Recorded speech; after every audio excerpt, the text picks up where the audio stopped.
Hi and welcome to The Winning Factor. I'm Alan Aitken, and on this show each week we take a look at some upcoming races in Hong Kong and try to isolate an aspect of the race we might look back on later as having been the path to finding the winner. Well, Saturday racing this week in Hong Kong, and the first race we're going to look at from Sha Tin is race 2, where our winning factor is the weights. And this straight 1,000-metre sprint looks like a confrontation between 3-year-olds and 4-year-olds, with some nice youngsters in When You Believe, a much improved run last start, a new import for Chris So, Super Wind Dragon, and Carroll Street, an impressive winner down the straight earlier in the season. All 3-year-olds lining up against the 4-year-olds, the consistent Metro Warrior from David Hayes' yard, and John Sizer's exciting newcomer, Elon. But my focus here is on the clash between Carroll Street and Elon. Now, Elon was formerly trained in the UK by William Knight, where he won 3 of his 6 starts under the name Progressive Rating. John Sizer's given him a great foundation for his career in Hong Kong by giving him 5 barrier trials, and we're going to take a look at the most recent of those.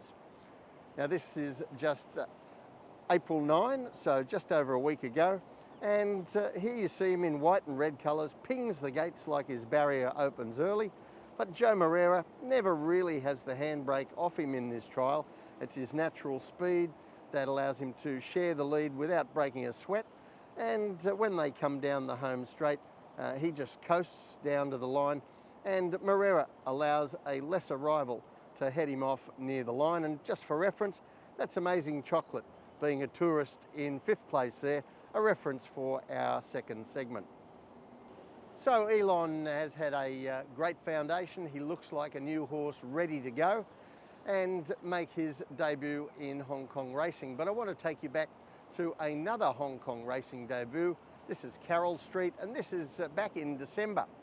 And on this occasion, in race 278, you see him in green and orange colours. He's not the best to begin, but ignored in the betting. He and trainer Douglas White have the final say here. The 3-year-old sits back. As you see on the heat map, some pressure on the leaders mid-race to help him, and he charges through the field over the final 300 metres to win by a significant and ever-widening margin. Now, subsequently, he ran well, but was beaten and performed probably well below that level before he suffered a respiratory complaint in February, missing most of that month, and that's why we haven't seen him more recently. But he comes back to racing fresh again, as he was in that victory. And when we take a look at the map for Saturday's race, I think it sets up very similarly for him. The sprint looks to be run with some decent pressure on the horses in the lead once again. In all likelihood, that's going to help soften up Elon, while Carroll Street, he'll have the luxury of sitting back off them and unleashing over the final stages as the leaders are getting tired. And not to forget, he has a pull in the handicaps as well. So the tip in race 2, Carroll Street, his winning factor, the weights. Now, as we get deeper into the season, the 3-year-olds do tend to assert themselves against older rivals, particularly Southern Hemisphere 3-year-olds like Carroll Street. So getting that 10 pounds off his major rival looks a key to the winning of this race, and I think it's going to be crucial. The other race I want to take a look at on a day when half the card is on the dirt is race 9, a Class 2 sprint, and our winning factor here, Kings of the Dirt.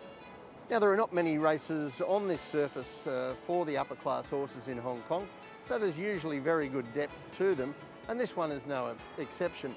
But I think the strongest claims in the race belong to Willpower from the Douglas White yard, already a 5-time dirt winner, the very consistent Red Desert from John Sizer's yard, Kerpenny, who's been in great form over at Happy Valley lately, and Amazing Chocolate, with the Karis Teeton, Tony Millard jockey-trainer combination. And in particular, I think the race revolves around the clash of Willpower and Amazing Chocolate. And they met in a race in December, and Red Desert also appeared in that, where they fought out the finish. And we're going to take a look at the replay of that now. We go back to race 248.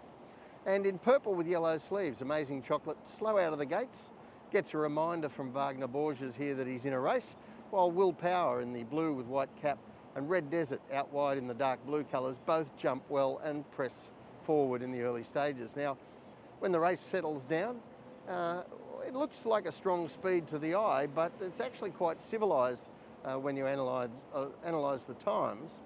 And we find Willpower midfield too wide with Amazing Chocolate basically outside him most of the way. And when they turn into the home stretch, they settle down to a great duel, and Amazing Chocolate, despite covering that extra ground in the run, gets the better of that fight, and Red Desert, he boxes on for third placing. Now, on that occasion, as I mentioned, Wagner Borges was aboard Amazing Chocolate, Sha Tin on Willpower. But there are some changes to the jockeys in Saturday's race, with this time apprentice Jerry Chow on Willpower, and Teton jumps across to the Millard-trained Amazing Chocolate. And I think that is a crucial jockey change, especially when we take a look at one of our sub-championships here in Hong Kong, something I like to check in on now and again, and that is the Kings of the Dirt. Who's the best jockey or the most successful jockey and trainer on the dirt during the season? And since half of our races on Saturday are on the surface, might be useful to you throughout the day. But let's take a look at those unofficial premierships. And while Sha Tin has yet to make a real dent in the dominance of Zach Burton and Joe Moreira in general, that isn't true on the dirt. He got close to Moreira on the surface last season and has got clear in front this term with the most wins, the best strike rate, and is also the most profitable jockey to follow on the surface when we compare him to the betting.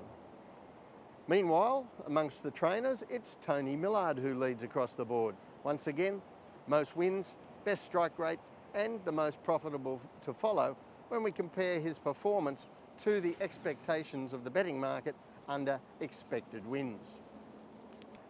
So when they get together, you would expect that to have some significance, and you'd be absolutely right. Over last season and this, whenever you get Sha Tin riding for Tony Millard on the dirt, not only are they successful, they are wildly successful, achieving wins at more than double the expected rate according to the betting market. So certainly very profitable to follow. And when we look at the map for Saturday's race, this looks made to order for both the horses we're highlighting, Willpower and Amazing Chocolate. Both like to sit back off the speed and finish strongly, and there is an abundance of speed here that should soften up the leaders and allow these two to assert their big closing plays. But for me, the tip in race 9 has to be Amazing Chocolate. His winning factor, the Kings of the Dirt. I've got great respect for Willpower. He's certainly in there with a great chance, and I don't think there'll be a huge amount between these two, but those statistics are very, very convincing when it comes to the Teton-Millard combination, and I think that's the way that we should head in this race. Well, that's it from the winning factor for this week. Enjoy your racing Saturday. We'll see you next time.